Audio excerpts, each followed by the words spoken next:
You know, we are just as excited as you are for Gilas Pilipinas and their upcoming FIBA Asia Cup campaign. Just a few hours later. Yes, Joining us now to give us a preview of that is international basketball commentator covering FIBA and the Japan B-League, Josh Bett. Thank you for joining us all the way from Vietnam. Welcome to Play by Play, Josh.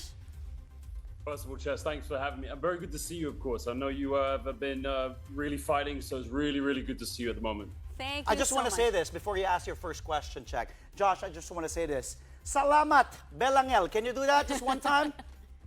Oh, man. You're going to get 50% people cheering, 50% people then coming up. No. We love that about it. Go. Salamat, Belangel. Woo! That's the money shot right there, man. All right. Thank you. Salamat, Josh. All right, so of course, we have many of the players on the current Gilas lineup. They've already played in the qualifiers. So what can you say about this particular lineup, and how do you think they'll stack up against the best in Asia? Well, the continuity is very big, and that is the best thing about when FIBA went to the window system, the continental system. You have more time with the national team. Tim Cohn's tried to keep the same core players for a very long time. And not only do you have players in the PBA, you have players who are playing in the Japanese B-League, players playing in the Korean KBL as well. So the experience that this group of players are getting and now coming together and also spending those windows together puts the continuity and the gel together. It's a good group they're in. They're up against the likes of Chinese Taipei. There's a very good rivalry between both countries. And also New Zealand. Many have said that New Zealand will be the favorites within this group. And Iraq will give them a test. Iraq played very well. Well, for about 3 quarters, they played very well today against New Zealand. Demario Mayflower, had a very tough game. But that won't be a walk in the park for Gilas. So, is it a case of Gilas are going to have to go for 2 or 3 positions? Maybe, maybe not. But depending how they go up against New Zealand, who's to say that they can't come first place? Mm-hmm. Well, Josh, you touched on it. It will be... it will be a difficult task. It won't be like a walk in the park like in the previous qualifiers we've seen, because we know in this particular tournament, every time it is the FIBA Asia Cup, teams bring their A game and their best players pretty much. But with Gilas, in their case, we'll be losing a big man. Kaiju, 7-footer, Kai Sotto, who's huge, literally and figuratively, for Coach Tim Cohn, and what he's trying to do in this defensive schemes, his setups, especially in the middle, working well with Justin Brownlee, with Scotty Thompson, with other bigs like Japet Aguilar, Kyle Tamayo. We've seen that chemistry. Now, with Kai out, does Gilas have enough bigs to fill in what Kai will be vacating there in the middle? And who do you see? How does that front line look to you now without Kai Sotto in the middle, offensively and defensively, for Gilas Pilipinas? Well, the absence of Kai is obviously monumental. I mean, Kai Sotto is just such a bigger, larger-than-life character in terms of what he does on the court and off the court. But you still have 3 bigs you can play with. You got Juma Fajardo, arguably one of the greatest players, if not the greatest player in the history of the PBA. Mm-hmm. But you also have AJ Edu, and as well as the experience of Japet Aguilar. So those are 3 solid bigs that you can play at your 5 role. Let's not forget, though, that Gilas' foundations are really going to be built on what Tim Cohn's trying to make with the triangle offense. So a lot is going to have to be dependent on the backcourt.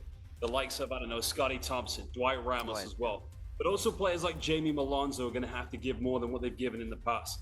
Kai is a big loss. With Kai, they could be, in my mind, they could be a team that gets to the semifinal.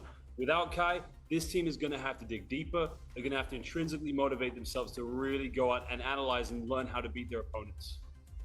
All right, well, later at 2 a.m. Philippine time, Gilas will be facing Chinese Taipei. And we mentioned earlier that they split their games during the qualifiers. So now, how tough of a challenge do you think Chinese Taipei will be this time around, and what should we be wary of when it comes to facing them? Chinese Taipei is a very interesting country. Everyone knows that basketball is very passionate there. Is it as passionate as the Philippines? I'm not going to get into that. But the fact is, Chinese Taipei has 3 professional leagues. The TPBL, the Plus League, and I think the third one's a semi-pro league called the SPL. If you look at the core players, very similar to Gilas Pilipinas. You've got players that are playing within those leagues. You also have players that are playing in the CBA in the case of Ray Chen and Lin Ting Chen, one of their guards. So in terms of backcourt prowess, they're very similar. Now they have naturalized Brandon Gilbick as a center.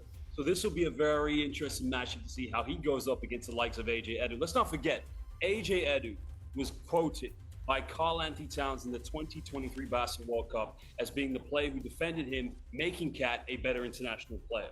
So I'm very eager to see how AJ goes up against him. Looking at these two teams, it's all going to be down to the backcourt. Both teams are very explosive, very quick, very efficient point guards and shooting guards. So in my mind, maybe the team who has the better percentage from the three-point line in that game is probably going to be the winner. Josh, I like your points there. Really strong points. That's why you do what you do. Let's touch up on the other two countries. Well, just one in particular, because New Zealand faced Iraq earlier today, day one of the tournament, 100-78. Tall Blacks, you know, and as I've been saying, they're very, very dominant in the region. They outscored Iraq in the fourth quarter, 37-17, led by Taylor Britt. Okay, Gilas will be facing them. Gilas Pilipinas did split their meetings with New Zealand, but how do you see the Tall Blacks? How do they look in this main Asia Cup? Of course, one of the contenders. It's a very interesting story for you. Number 15 for the Tall Blacks, Jordan Hunt, plays in the United Kingdom for my local team, the team I actually commentate for, the Surrey 89ers. And if we go back to that game where Gilas had that very historic win in the qualifiers against New Zealand, I knew when speaking to Jordan, the New Zealand players, they took that very personally. Not necessarily against the players, nothing in terms of any individuals, just the loss themselves, because they have high expectations. You already talked about Taylor Britt. You know, you have the likes of Torrey Smith-Milner as well and Jordan Natsai. This is a team that is a blend of very young players coming through the ranks and also having some experienced players.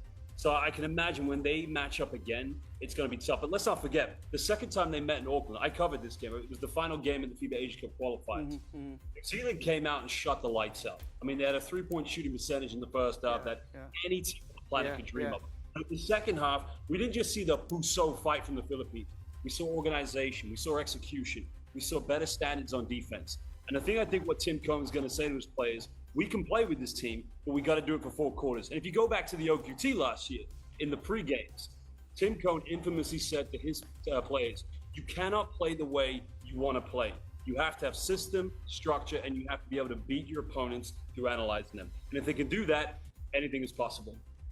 All right, well, we have to touch on Iraq, obviously. So how do they stack up against Gilas?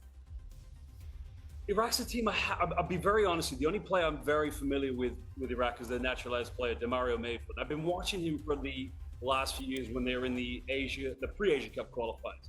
And he's a talent. He's a very good player. I mean, they were led today by Hamoudi with 15 points. But I think the matchup with New Zealand is very tough to assess them. If I'm honest, I would say this should be a victory for Gilas. But Gilas cannot go into this game thinking it's a walk in the park, because their objective should be, we want to challenge first. We don't want to fall into the second and third where we have to play for the quarterfinals. So go into this game with the same mindset as you would against Chinese Taipei, and as well as New Zealand. All right, thank you so much. Salamat, Josh Bett, international basketball commentator covering FIBA. Till next time, and Josh. the Japan B-League. Have a safe flight later, Josh. Thank you for joining us.